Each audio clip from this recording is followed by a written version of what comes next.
ఏషస్ సిరీస్లో ఇంగ్లాండ్ ఆటతీరు పట్ల ఆ జట్టు ఆటగాడు వన్డే టీ20 బ్యాటర్ జాస్ బట్లర్ తీవ్రంగా స్పందించాడు.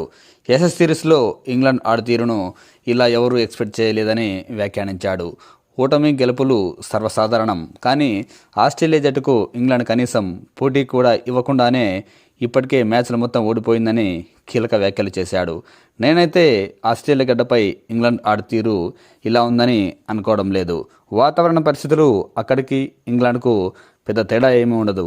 పిచ్లు కూడా పెద్దగా తేడా ఏమి ఉండవు. అయినప్పటికీ ఇంగ్లాండ్ ఆటతీరు మరీ చాలా సాదాసీదాగా ఉందని చెప్పుకొచ్చాడు.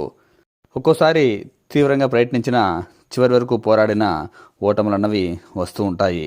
కానీ ఇంగ్లాండ్ జట్టు ఈ సిరీస్లో అలాంటి ఆటతీరు ఎక్కడా కనబరిచినట్టు తనకు కనిపించలేదని వ్యాఖ్యానించాడు. అసలు ఒక్క డిపార్ట్మెంట్లో కూడా ఇంగ్లాండ్ ఆస్ట్రేలియా కంటే పై చేయి సాధించలేదని వ్యాఖ్యానించాడు.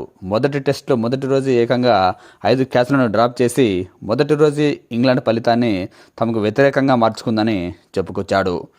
మరీ ముఖ్యంగా ఈ టూర్లో ఇంగ్లాండ్ బ్యాటింగ్ వైఫల్యం చాలా కొట్టొచ్చినట్టు కనబడిందని చెప్పుకొచ్చాడు. క్రికెట్ గ్రౌండ్లు ఇంగ్లాండ్ కంటే ఆస్ట్రేలియాలో కాస్త పెద్దగా ఉంటాయి, కాబట్టి బజ్ బాల్ ఆడటానికి కాస్త అవకాశాలు తక్కువగా ఉంటాయి. అలాంటి టైంలో సింగిల్స్ డబుల్స్తో స్కోర్ బోర్డును ముందుకు నడిపించాలి. ఎప్పుడూ ఒకే ఫార్ములాను నమ్ముకుంటే వర్కౌట్ కాదు.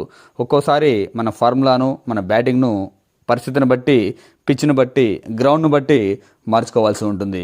కానీ ఇంగ్లాండ్ పిచ్లపై ఎలా ఆడిందో అక్కడ కూడా అలాగే ఆడాలని ప్రయత్నం చేసి పూర్తిగా ఫెయిల్ అయిందని చెప్పుకొచ్చాడు. ఇంగ్లాండ్ ఆటతీరు ఇలాగే కొనసాగితే 0-5 తేడాతో ఘోర ఓటమిని మూటగట్టుకోవాల్సి వస్తుందని జాస్ బట్లర్ హెచ్చరించాడు. కాగా ఈరోజు 4వ టెస్ట్ మొదలు కాగా ఆస్ట్రేలియా జట్టు ఫస్ట్ ఇన్నింగ్స్లో 151 పరుగులు చేస్తే ఇంగ్లాండ్ కేవలం 110 పరుగులకి ఆల్అవుట్ అయింది. దీంతో ఈ టెస్ట్ కూడా ఇంగ్లాండ్ ఓటమి ఎదురయ్యేలా కనిపిస్తోంది.